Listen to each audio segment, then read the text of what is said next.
Hello everyone, welcome back another exciting video. Guys आमी पूजा और आज के आमी तोमादेर साथे एकटा गरम कालेर मेकअप लुक शेयर करछि। पिए सीजन चलছে और गरमे मेकअप करते अनेकेर प्रॉब्लेम होच्छे, हयतो मेकअप लंग लास्टिंग करছে ना, मेकअप पुरो मुखटा घेमे जाच्छे, मेकअप नष्ट हये जाच्छे। तो आजकेर टिউটোরিয়ালটা তোমাদের জন্য। प्रथमे देखो स्किन प्रिपेयर करते हबे, स्किन के मेकअपर जोन्नो भालो करे प्रिपेयर करे निते हबे। आमी देखो एखाने मयश्चाराइजार अप्लाई करछि, तोमादेर काछे जे मयश्चाराइजार आछे तोमरा सेटाई अप्लाई करते पारो। आमी एखाने निविया सफ्टेर एकटा मयश्चाराइजार अप्लाई करे नियेछिलाम। तारपरे आमी अप्लाई करछि एकटा प्राइमार। मेकअपके लंग लास्टिंग राखार जोन्नो प्राइमार अवश्यई प्रयोजन। যেই প্রাইমারটা আমি ব্যবহার করছি ওটা ব্লু হেভেনের একটা প্রাইমার, এটা জেল বেসের। তোমরা চাইলে এটা অ্যাফোর্ড করতে পারো, দামটা খুব একটা বেশি পড়বে না, অনেকটাই অ্যাফোর্ডেবলের মধ্যে আছে। তারপর দেখো অ্যাপ্লাই করে নিচ্ছি প্রাইমারটা ভালো করে ফেসে। প্রাইমারটা ভালো করে অ্যাপ্লাই করার পর আমি এখানে একটা ফিডমির একটা ফাউন্ডেশন অ্যাপ্লাই করছি, এর শেড নাম্বার হচ্ছে 330। তারপর আমি অ্যাপ্লাই করছি ল্যাকমির একটা লুমি ক্রিম। আমি এটার সাথে মিক্স করে আজকে ফাউন্ডেশনটা অ্যাপ্লাই করে নেব। অনেক সময় অনেকে আলাদা আলাদা ব্যবহার করতে পারো, আর আজকে আমি মেনলি আজকের জন্য আমি এটাকে দুটোকে মিক্স করে অ্যাপ্লাই করছি। দেখো একটা গ্লো আসছে, আর ফাউন্ডেশনটা যেহেতু একটা ম্যাট ফিনিশ আছে তো আমি ওর জন্য বিশেষ করে আমি এটা অ্যাপ্লাই করছি একসাথে মিক্স করে। দেখো কতটা গ্লো করছে ফেসটা।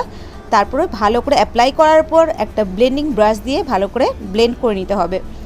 আর হাতের মধ্যে যেটুকু এক্সট্রা ফাউন্ডেশন লেগেছিলো সেটাও আমি ব্যবহার করে নিলাম, কারণ ওয়েস্ট করে প্রোডাক্ট কোনো লাভ নেই, অনেক টাকা লাগে তো কিনতে, তাই অবশ্যই কোনো রকমভাবে ওয়েস্ট করা চলবে না। দেখো আমি ভালো করে ফাউন্ডেশনটা ব্লেন্ড করে নিচ্ছি ব্রাশের সাহায্যে। এই ব্রাশটা সুইস বিউটির একটা ব্রাশ, এর দামটা খুব একটা বেশি না, 200-এর মধ্যে ইজিলি পেয়ে যাবে। আমি এটা নাইকা থেকে পারচেস করেছিলাম, যদি তোমরা চাও নাইকা থেকে পারচেস করতে পারো।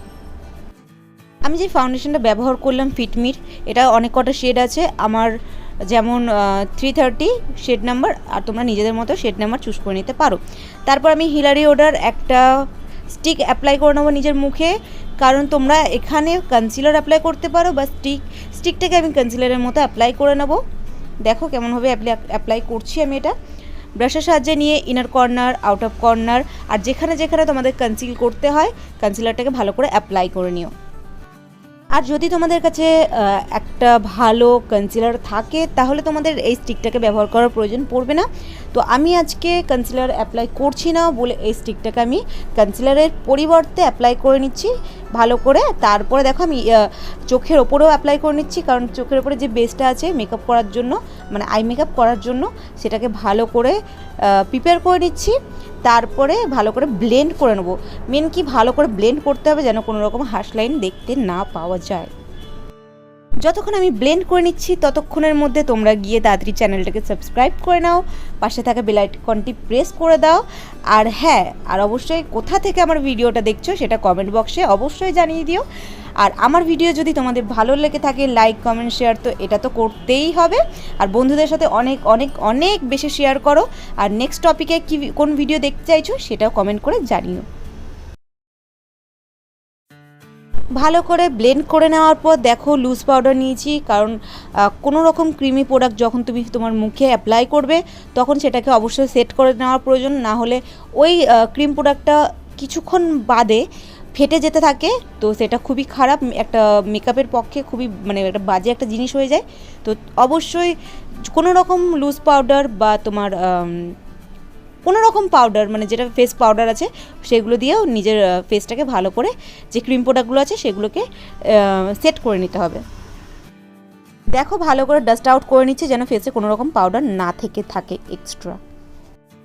তোমরা যারা আমার ভিডিও দেখেছো তারা জানো যে আমার একদমই সরু আইব্রো পছন্দ না, তো আইব্রোটাকে সেভাবে একটু মোটা করে ড্র করে নেব, কারণ খুব একটা বাজে লাগে দেখতে, আমার নিজেরই খুব বাজে লাগে দেখতে সরু আইব্রো। তো আমি আমার মানে কমফোর্টেবল নয় আমি, তো তার জন্য আইব্রোটা একটু মোটা করি, ঠিক আছে। তারপর দেখো আমি আই লুকটা স্টার্ট করে দিয়েছি। তো প্রথমে একটা ব্ল্যাক কালার শ্যাডো নিয়ে ক্রিস লাইনের নিচে মানে আই লিডের মধ্যে ভালো করে অ্যাপ্লাই করে নিলাম। তারপর ব্রাউন কালার একটা শেড নিয়ে ক্রিস লাইনে ভালো করে ব্লেন্ড করলাম, যেন ব্ল্যাক কালারের যে আইশ্যাডোর যে লাইনটা আছে সেটা যেন ভালো করে ব্লেন্ড হয়ে যায়। তারপর চোখের মিডল পয়েন্টে হালকা করে কনসিলার অ্যাপ্লাই করব। তারপর কনসিলারটাকে ভালো করে সেট করে নেওয়ার পর একটা গ্রিন কালারের শিমারি শেড আমি ওই কনসিলারের ওপরে অ্যাপ্লাই করে নেব। আজকে আমি একটা বোল্ড আই লুক চাইছি, তার জন্য আমি বেশি করে শিমারি শেডটা ভালো করে অ্যাপ্লাই করে নেব। তারপর দেখো আজকেও আমি আইলাইনারটাকে স্কিপ করে দেবো, ওর জন্য ব্ল্যাক কালারের যে শ্যাডোটা আছে ওটাকে নিয়ে আমি আইলাইনারের মতো উইংস করে নিয়ে ভালো করে আইলাইনারের পরিবর্তে আমি ওটা অ্যাপ্লাই করে নিচ্ছি। আর লোয়ার ল্যাশ লাইনে আমি একটা ব্রাউন কালার শেড দিয়ে ভালো করে ব্লেন্ড করে নিলাম। তারপরে লোয়ার ল্যাশ লাইনের একটু উপরে আমি একটা ব্ল্যাক কালারের শ্যাডো দিয়ে ভালো করে ব্লেন্ড করে নিলাম। দেখো আমি আজকে কাজলকেও স্কিপ করে দিলাম, কাজল আমার দরকার নেই। তারপর আমি পরে নিলাম লিপস্টিকের জন্য আমি একটা পিঙ্ক কালারের লিপস্টিক আমি অ্যাপ্লাই করলাম। দেখো আমার আই লুকটা কিন্তু কমপ্লিট হয়েছে। অবশ্যই আই লুকটা কেমন লেগেছে, বিশেষ করে আই লুকটার জন্য একটা কমেন্ট তো চাইছি, আশা করছি তোমাদের কাছে। তারপরে দেখো হাইলাইটার অ্যাপ্লাই করে নিচ্ছি, আর কতটা গ্লো করছে দেখো আমার ফেসটা আজকে। তো এভাবেই তোমরা একটা মেকআপ করতে পারো, গরমের মেকআপ ভালোভাবে সেট হবে, আর কোনো রকম এক্সট্রা ঘাম হবে না বা এক্সট্রা কি বলবো, মেকআপটা ফেটে যাবে না, গলে যাবে না। তো এভাবে স্টেপ বাই স্টেপ ফলো করে তোমরা একটা ভালো মেকআপ লুক ক্রিয়েট করতে পারো। তো অবশ্যই একটা তো লাইক আশা করা যায় এই ভিডিওটার জন্য, আর বন্ধুদের সাথে শেয়ার করে দিও। বাই বাই, আবার আসবো অন্য ভিডিও নিয়ে।